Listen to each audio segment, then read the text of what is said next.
तो ये बताइए, हमको मौजूदा सरकार ही वापस चाहिए या हमको परिवर्तन चाहिए? परिवर्तन। तो क्या मतलब इन 5 सालों में सरकार की जो सिस्टम है, जो मैनेजमेंट है, वो फेल हो गया? 100% फेल है, 100% फेल है। आपने कोरोना में नहीं देखा? क्या चाहिए, मौजूदा सरकार है या 10 तारीख को परिवर्तन हो रहा है? कोई परिवर्तन नहीं हो रहा कोई मैडम। नहीं। सपा सरकार में गुंडाई थी।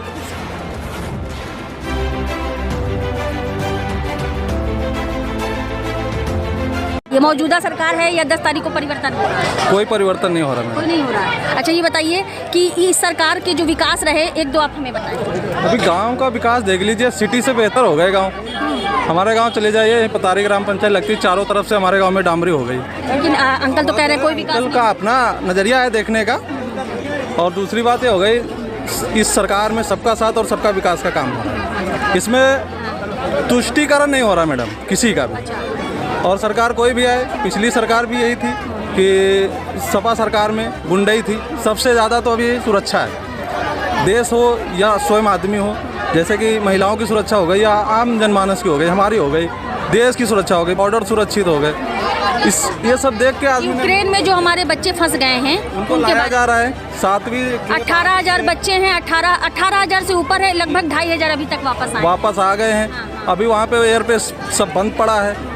फिर भी वहाँ से रोमानिया से प्लस अभी रूस से बातचीत की है सरकार ने। रूस के बॉर्डर खोलने के लिए कहा गया, रूस के बॉर्डर से लाया जाएगा। हर संभव प्रयास कर रही है सरकार और उनको लाया भी जा रहा है। बच्चे सुरक्षित वापस आ जाएंगे। एक बच्चा भी हमने आज भी न्यूज़ में देखा है कि एक बच्चे की वहाँ पे डेथ हो गई है। बहुत दुखद है। फिर भी इतने लोग हैं और सब स्पेस बंद हो चुके हैं, एयर स्पेस, तो उनको लाने में दिक्कत होगी। आप मानते हैं कि कहीं ना कहीं थोड़ी बहुत चूक हो रही है?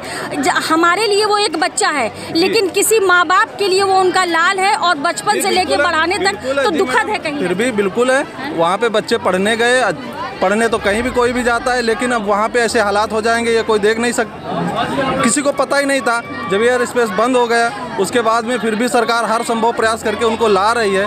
यहाँ पे अभी अपने देश की देख लीजिए, अपने इतने कोशिश करके ला रही है।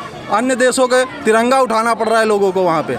अपने देश का तिरंगा इतनी समय वहाँ पे गेट पास बना हुआ है, सुरक्षा की गारंटी देता है। जिस बस पे हो या किसी भी उस पे हो, तिरंगा लगा है, उसको कोई छुएगा नहीं, उसको कोई रोकेगा नहीं। 40 किलोमीटर दूर तक रूस ने अपनी फायरिंग रोक दी थी। एक बस जा रही थी खाली स्टूडेंट की अपने वहाँ से। अभी मतलब आपको यही सरकार में सुरक्षित है। सबसे मेन मुद्दा सुरक्षा, गुंडागर्दी, माफियाओं का राज नहीं होना चाहिए। यहाँ पे कानून का राज होना चाहिए, प्रशासन का राज होना चाहिए। ये वोट डाला? भैया ठीक है, बहुत अच्छी बात है। तो ये बताइए, हमको मौजूदा सरकार ही वापस चाहिए या हमको परिवर्तन चाहिए? परिवर्तन जी। क्यों भैया, यह सरकार से क्या दिक्कत है? बहुत कुछ तो किया इस सरकार ने। दिया ना। इलाहाबाद में तो दरवाजा खोल के उन्होंने नौकरी दी है। वो तो जो है सरकारी संपत्ति को छात्र क्षति कर रहे थे, तो इसलिए वो पनिश किया है उन्होंने। नहीं, सरकारी संपत्ति को छात्र अगर क्षति कर रहे थे तो ऐसी कौन सी परिस्थितियां बनी जो उनको ये करना पड़ा? पढ़ने वाला लड़का जो अपने घर से वहाँ पे बैठ गया है पढ़ने के लिए, उसको ऐसी कौन सी परिस्थितियां आई कि रोड पे आना पड़ा? इसकी जिम्मेदारी किसकी है? सरकार की है। एनटीपीसी के रिजल्ट में जो धांधली हुई, बच्चे उसका नॉर्मलाइजेशन चाह रहे थे, तो रेलवे ने उसके लिए कहा कि जो हमारे नियम है उस नियम के खिलाफ हम नहीं जा सकते। इस बार ये गलती बर्दाश्त करो भैया, अगली बार हम बनाएंगे नहीं। नियम जब फॉर्म निकला था तब ये नियम नहीं था। ये नियम बाद में लगाया गया ना। जब भर्ती में आप फार्म निकाल रहे हैं, जो उसमें आपने क्वालिफिकेशन दी है, उसी के आधार पे तो पूरी भर्तियां होंगी कि बीच में आप नया अमेंडमेंट कर देंगे। नहीं, वो कह रहे थे फॉर्म जो फॉर्म बच्चों ने फिल किया था, जो कि लगभग 22 पन्नों का फॉर्म था, उसमें वो चीज़ इनबिल्ड थी, बट बच्चों ने पढ़ा नहीं था बिकॉज वो 22 पन्नों का था। जो आप नॉर्मलाइजेशन की बात कर रही हैं, उसका फार्मूला क्या है? शायद ही बिरला ही होएगा 1 अरब 50 करोड़ की आबादी में जो ये बता पाए कि किस आधार पर नॉर्मलाइजेशन हो रहा था। हमें लगता है आपको भी नहीं पता होगा। हम बता रहे हैं आपको, हम बता रहे हैं। उन्होंने जब वो पेपर तैयार किया, तो उन्होंने जो बच्चे ग्रेजुएशन कर चुके थे उस लेवल पे वो पेपर तैयार किया। 2018 में फॉर्म भरा गया था और वही पेपर जो 12th पास बच्चे थे उनको भी देना था। तो ये तो सोचने वाली बात है कि जो ग्रेजुएशन करे है बच्चा, यानी कि आपने ग्रेजुएशन कर रखा है, हमने 12th कर रखा है, तो आपके ज़्यादा नंबर आएंगे ना। हम तो 12th पास हैं, लेकिन अब सरकार कह रही कि 3 साल हो गया, तुमने ग्रेजुएशन कर लिया। मैम, जब आपने भर्ती निकाली, आज ये बताइए 3 साल पहले की भर्ती है, अभी भी उसमें ज्वाइनिंग नहीं हो पाई है। वो बच्चा जो ओवर एज होने वाला है, जिसको कोई दूसरी नौकरी नहीं मिलने वाली है, उसके पास कोई रास्ता है? ये सरकार सुन नहीं है किसी की। उसको मजबूरी में रोड पे आना किसको अच्छा लगता है? वो घर से अपने पढ़ने गया था या रोड पे एक बच्चे ने सुसाइड भी कर लिया था। आप बताइए, जो बच्चा अपने घर से, गरीब परिवार का बच्चा जाता है नौकरी के लिए, अडानी अंबानी का बच्चा नहीं जाता, वो तो जैसा ऐसे बैठा दिए जाते हैं। उन्होंने कौन सी पेपर दे दिया है, लेकिन जो पेपर देने पहुंचा है उसको लाठियों से मार रहे हैं आप। तो युवाओं के लिए सरकार ने कुछ नहीं किया है। लेकिन रोजगार जी, ये नहीं मिला है रोजगार। 4.5 लाख यूपी सरकार ने रोजगार दिया है, डाटा बता रहा होगा। डाटा बता रहा है 4.5 लाख। नहीं, उनमें आप अगर ये देख रहे हैं कि हमारे 4.5 लाख पीएफ अकाउंट खुल गए हैं, तो पीएफ अकाउंट रोजगार नहीं होता मैडम। रोजगार अलग चीज़ है और पीएफ अकाउंट ओपन हो जाना एक अलग बात होती है। 1 करोड़ लोगों को स्वरोजगार के लिए लोन दिया है। स्वरोजगार के लिए 1 करोड़ लोन तो मैडम उनको माल्या को भी मिला था।